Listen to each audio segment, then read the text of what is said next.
Well, Iowans were able to speak out on proposed area education agencies at a House Education Committee public hearing tonight. It is the first public hearing for the community to bring their concerns and their support to the table. Local 5's Dana Searles was at this hearing tonight and brings us how Iowans are feeling. Dana.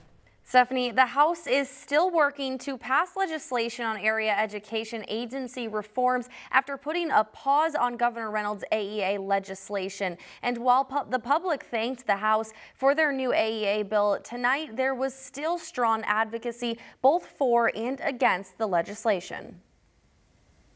House Republicans are working to advance their own reforms to AEAs.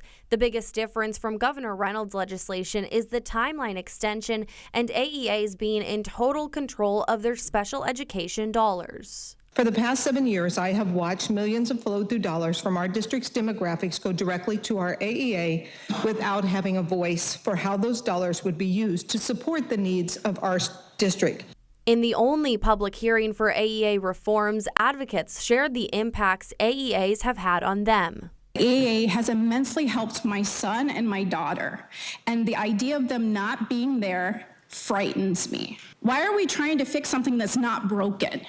Both AEA reform legislation would bring oversight to AEAs from the Department of Education. Our school districts should be equal partners in determining what our schools and students need and whether or not things are working or need to adapt. It's time for reform. One advocate against this legislation responded to the deadly shooting in Perry as an AEA employee, sharing the work that she does.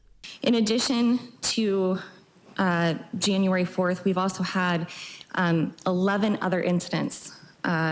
A kindergartner, another kindergartner, 2 fatalities, car accidents, a suicide, a double homicide, and a teacher who lost a baby. Districts are not prepared and do not have the resources to handle these things. The House Republicans' legislation is eligible for debate on the House floor, and Governor Reynolds' legislation is eligible for debate on the Senate floor.